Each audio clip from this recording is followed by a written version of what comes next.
Ethiopia, a nation with a rich ancient history unlike that of any of its neighbours. Beautiful stone-walled churches and mosques dot the skyline of its capital, Addis Ababa. It's a city where the old and the new sit side by side, harmonizing the culture and values of an old civilization with the promise of the 21st century.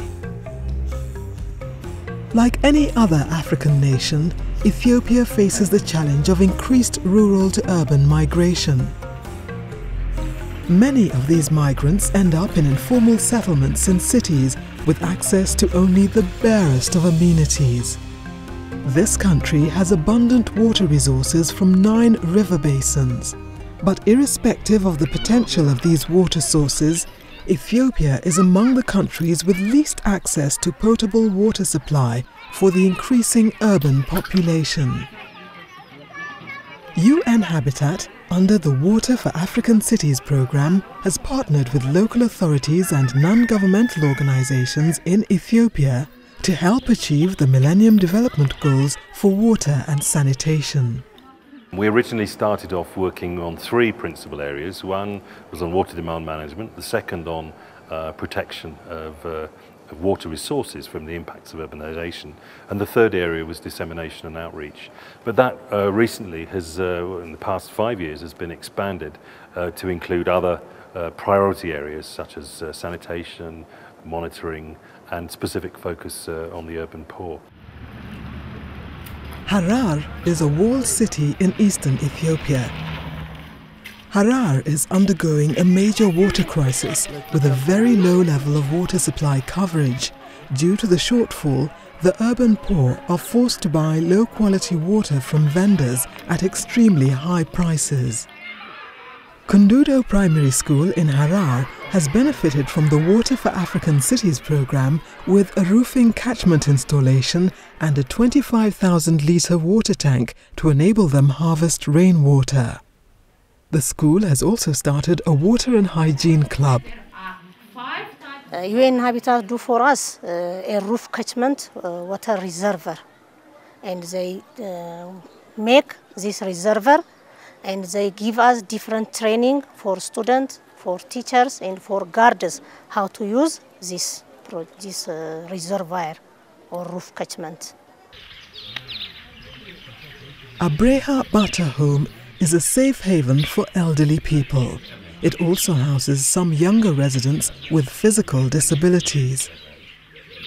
The Water for African Cities program adopted the institution's roofing and constructed a 25,000-litre tank to harvest rainwater. I have lived here for 16 years. Before this project, there was a big shortage of water. There was no water pipeline coming here. We used to get expensive water from the water truck. After this reservoir was built, we started collecting water during the rainy season. A similar facility was installed at the Hohet Misrak orphanage. Before the program, there was an acute shortage of water at the childcare center. The situation was so serious that at one point they were forced to reintegrate the children into the community. Thanks to UN Habitats, we have solved our water problem and started again the residential program. It contains 250,000 liters of water.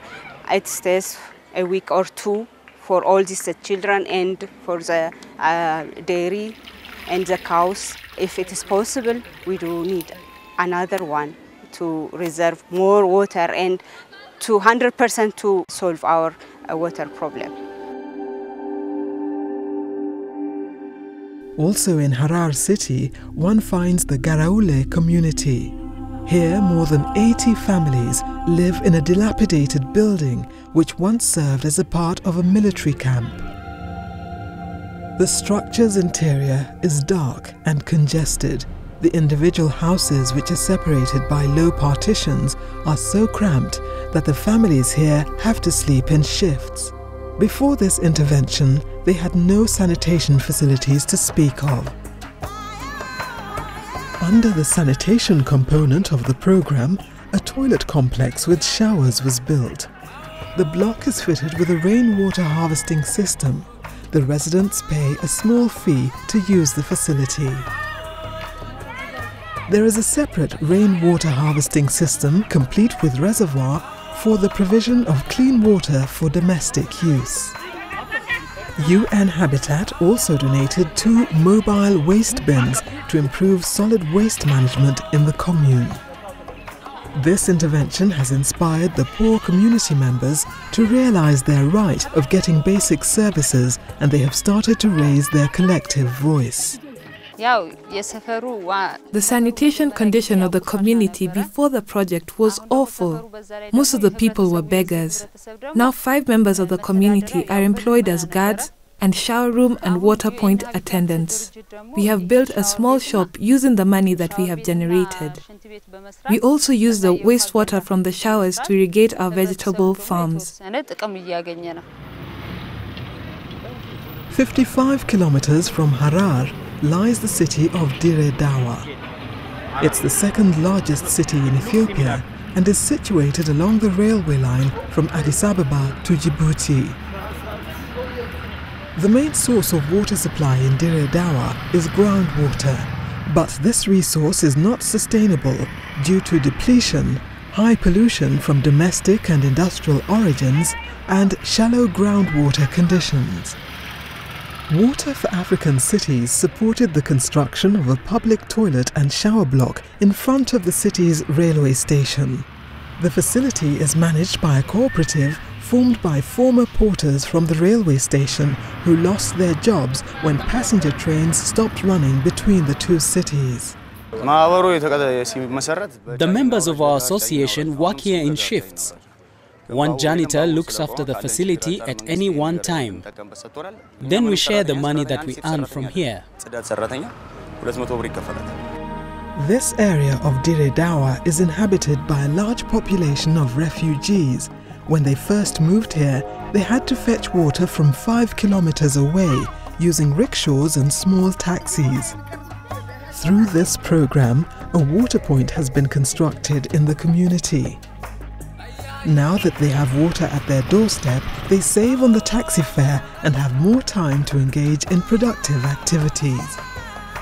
In addition to capital investment in the water sector, focus has also been placed on complementary investment in training and capacity building to ensure sustainability beyond the program.